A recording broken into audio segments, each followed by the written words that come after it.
पिछले कई दिनों से न्यूज़पेपर और टेलीविजन की हेडलाइन में हमें हर दिन एक वर्ड हमेशा कॉमन दिखाई दे रहा है और वह है G20। क्योंकि इस साल होने वाली G20 समिट की प्रेसिडेंसी भारत को मिली है, जिसकी थीम रखी गई है वसुधैव कुटुंबकम, यानी one earth, one family and one future.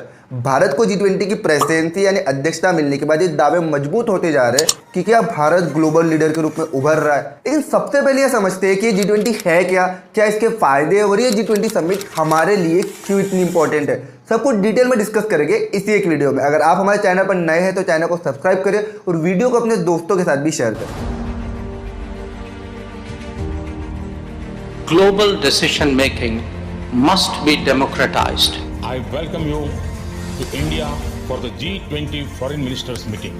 India has selected the theme of One Earth, One Family, One Future for its G20 presidency. G20 दुनिया के सबसे पावरफुल देशों का एक ऐसा ग्रुप है जिसमें 19 पावरफुल देश और एक यूरोपियन यूनियन शामिल होता है। यह G20 ग्रुप साथ मिलकर दुनिया के financial problem, economical problem, terrorism, climate change और कई ऐसे महत्वपूर्ण मुद्दों पर चर्चा करते हैं। इस समिट में ग्रुप में शामिल सभी देशों के top leader, finance minister, foreign minister और दूसरे हाई रैंक ऑफिसर भी शामिल होते हैं। आपको बता दूं कि दुनिया की 85% जीडीपी इन्हीं G20 कंट्री से आती है। दुनिया की 2/3 पॉपुलेशन में और 70% वर्ल्ड ट्रेड में भी इन्हीं G20 कंट्री का योगदान है। स्क्रीन पर दिख रहे सभी देश G20 ग्रुप में शामिल है, जिसमें इंडिया से लेकर चाइना, रशिया, ब्राजील, अमेरिका, ये सारे देश G20 ग्रुप का हिस्सा है।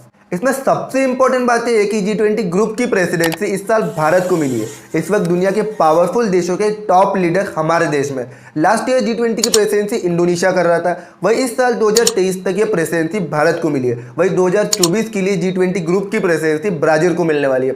ऐसा नहीं है कि G20 ग्रुप की प्रेसिडेंसी कुछ ही देशों को मिलती है, यह प्रेसिडेंसी रोटेट होते रहती है। जब जिस कंट्री का टर्न आता है उसे प्रेसिडेंसी दी जाती है। ग्रुप में शामिल सभी देश एलिजिबल होते हैं G20 ग्रुप की प्रेसिडेंसी के लिए।